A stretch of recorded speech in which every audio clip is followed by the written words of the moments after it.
race fans watching around the world, welcome back to the channel. It's great to see you here. Thank you for stopping in. If you're new, my name is Jake Sanderson, Snowman Cycling. I'm back with your weekly dose of Zwift techniques, tips, tactics and tricks. And this time we're not just going to be looking at my race footage. I took a vote on the channel a few weeks ago to ask you guys if you wanted to see other race footage. So footage from other YouTube subscribers, so that we can analyse footage from a range of different races in a range of different categories and see how that can apply to you guys at home and how we can apply some of those tips to help you become a better Zwift racer. So I'm really excited for this one. I know this is a really good race, so there's lots of talking points to take you through. There's loads to be learned from this one. So let's jump into it, let's have a look and let's see what we can find out on the road. And for this first Fananalysis Zwift video, we're going to be taking a look at ZRL, Zwift Racing League, from a couple of weeks ago as we go to Harrogate, an absolutely brutal course, as we take a look at Warwick Stockdale's race footage and ask ourselves the question,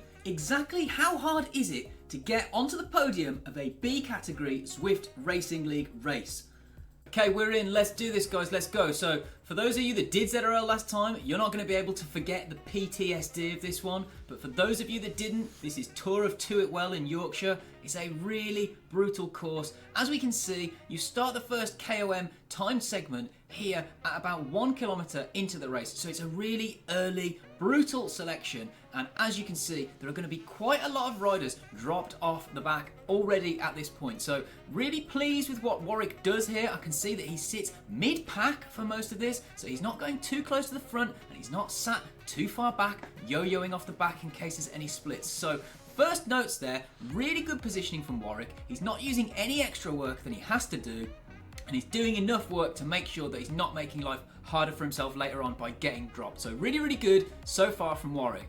And we're going to throw the course notes for this one up on the screen now in case you're not aware. So pretty much this one is all up or all down the whole way. There's no flat whatsoever. So this really is what I would describe as a puncher's paradise. It's not about who's got the best 20-minute power or 20-minute watts per kilo in this particular race. This is going to be about who's got the best 1 minute to 5 minute power and who's going to be able to do those efforts again and again and repeat them over and over towards the end of the race when everybody is tired. And again, as we hit this next uphill, really good positioning from Warwick. Remember, you cannot win these races at this point, but you can certainly lose them by getting dropped. And as we come around to Pot Bank on the first lap, wow, this really kicks off. There are some absolutely huge numbers here. It's really, really steep. Everybody's deploying their feather power-ups. Warwick's doing a great job of making sure he is at the front, but not at the very front of this group. So he's not doing any additional work that he doesn't have to do.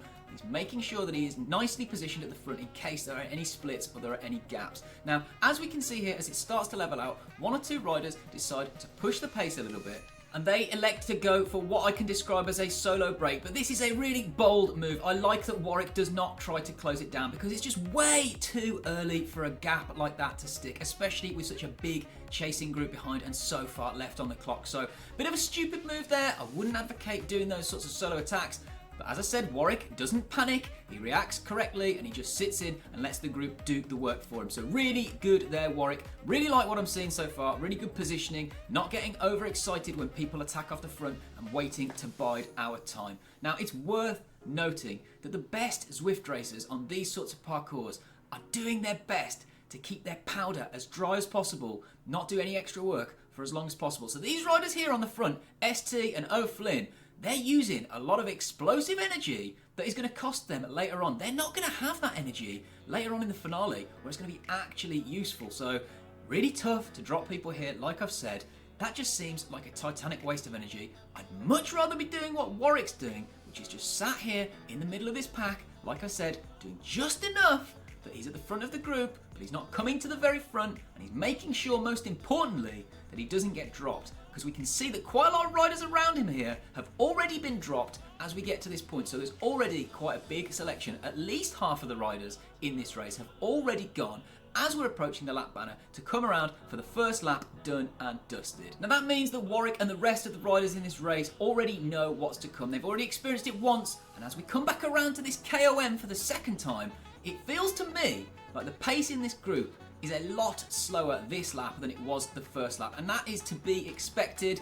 Everybody's going to be tired at this point, but Warwick makes sure he's nestled nicely at the front of this group doing exactly what he needs to do and no more. So again, I really like this. Too many people are on the front of these groups pushing as hard as they can, and it's just pointless. You're not going to drop anybody that's going to contest for the win at this point. You're not going to get away for the win. You're only going to harm your own chances of getting the win later on. So Warwick does exactly what he needs to do. He lets the other riders around him do that work for him, and he just sits there on the wheels. So really good job so far.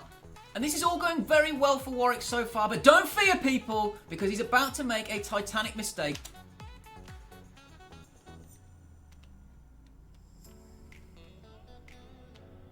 So here's definitely a tip for you guys to make sure that you're not trying at home.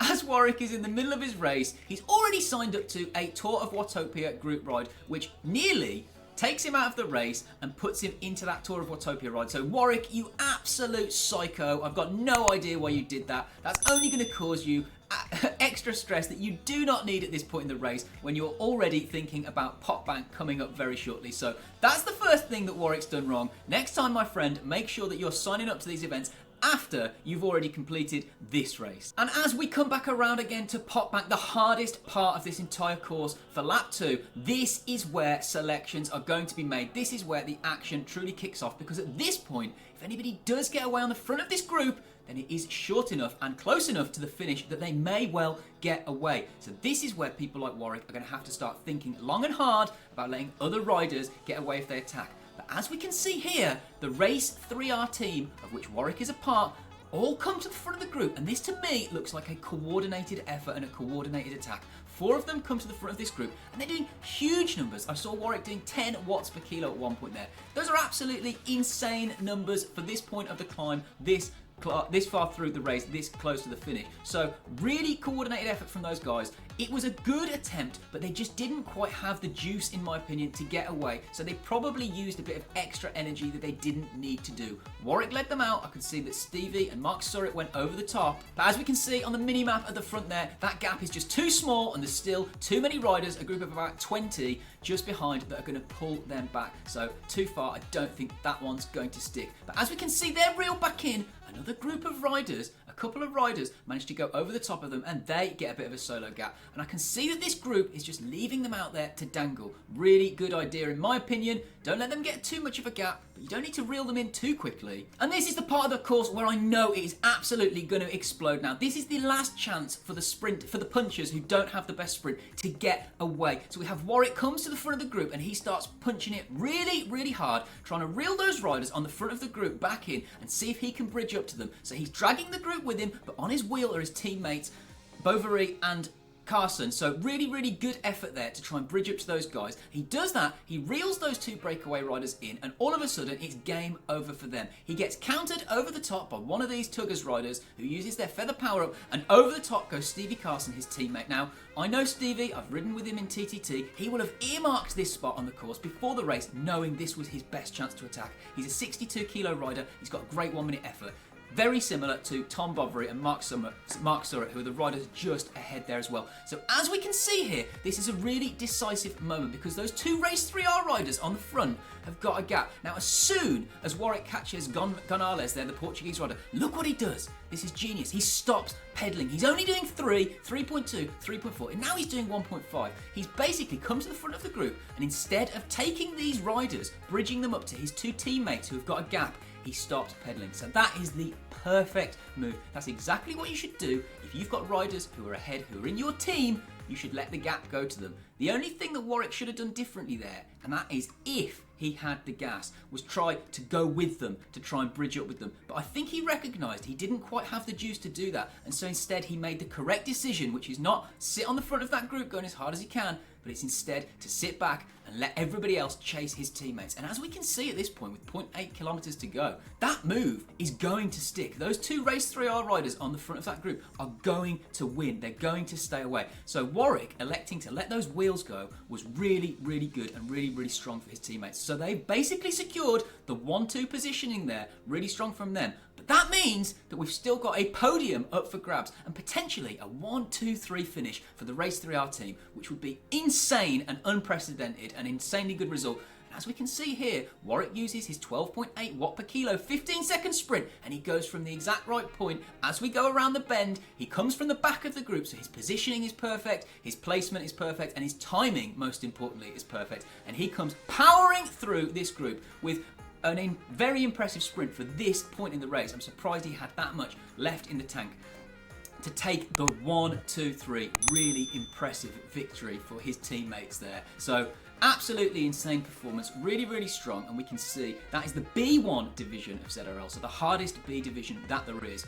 Really, really impressive from Warwick there. So really good one to watch, really good effort there. So really exciting one to watch there. There's a lot we can take away from that, a lot that Warwick did right. And what most impressed me about that performance from Warwick is that he's pretty much an upper B. So his 20-minute power, if we have a look at it, is 3.78 watts per kilo. He's got a pretty good sprint and a pretty good 1-minute punch, which means that he's able to do quite well in these sorts of races that require normalised power, like this one.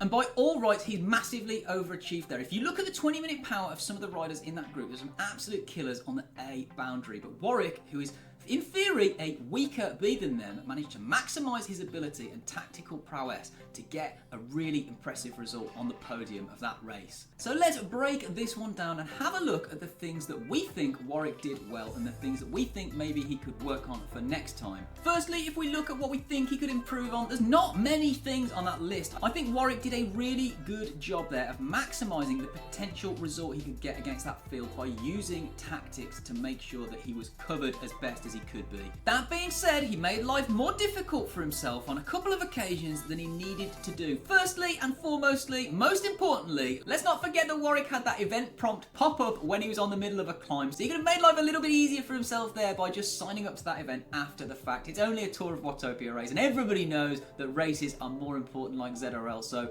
let's just make life a little bit easier for ourselves, not complicate things and give ourselves something extra to do. Secondly, there was one moment towards the end of Pot Bank on the second lap where I could see that Warwick let the wheel go. Now, I know he was hurting and I know he was really tired at this point, but personally, I've been dropped more in this sort of a position as you go over the top of a climb going into the descent than on any climb, especially if you're a lighter rider and the gaps open up. So number one tip on those sorts of efforts is make sure that you connect to the group as you go over the top. Warwick does really well to make sure he gets back on, but he has to use extra energy there and he's in the wind a little bit more than he has to be. So main tip there is just make sure that you're going up with those riders, and every time a wheel opens, you go around that person, you close that wheel yourself, and you make sure that you're in the front of the group. The only other thing that I would have wanted to see different from Warwick there was at the very, very end where he lets the wheel go to his teammates. Now, I thought that was a really good, smart move, letting the wheel go when he realised he was cooked. But I would have liked to have seen him give it everything he could to go with those two riders off the front and see if he could get a three-man breakaway going. As we saw from the way that the sprint panned out, Warwick was the strongest rider in the sprint. He didn't really have too much to worry about there, and he was clearly the third strongest rider on that climb because he was at the front near his two teammates. So I would have liked to have seen him use that sprint energy to see if he could connect up with Stevie and Bovary at the front as they went over the top. But now let's look at the numerous positives. So I thought this was a really, really strong performance from Warwick. Most impressively for me, he's not at the top end of the B category. He's what you call an upper B. He doesn't have the best 20-minute power compared to some of the guys at the top of the category. But you don't need it for these sorts of races if you're able to use what you do have effectively. This is the sort of race that's really going to use 1 to 5 minute power as a deciding factor, and Warwick has a really good 1 minute power. So he's able to lean on that and use that to get him to the pointy end of that race and finish in third place above a lot of, on paper, stronger riders than him in that category. That's what I call maximising your ability to get the best result possible. The other super impressive thing, especially for a lazy sprinting sandbagger like me, was that Warwick's positioning was really, really good. Most, if not all of the time, other than that top of that climb, he was very well nestled in the middle of that pack. And when he came to the front of the group, he was cognizant enough to take his foot off the pedal and to just ease up a little bit and not push it where he didn't have to.